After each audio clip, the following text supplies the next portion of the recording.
who am I? And furthermore, what do I want? What makes you itch? That's the most important investigation anyone can make. But you don't find this out until you investigate it. So I always ask the question, what would you like to do if money were no object? How would you really enjoy spending your life?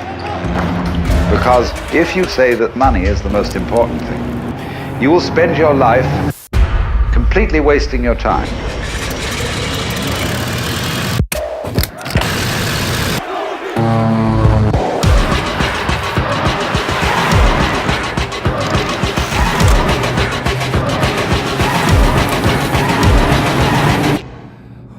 Forget the money.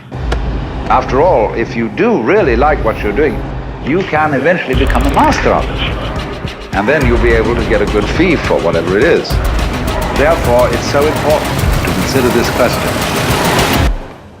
What do I desire?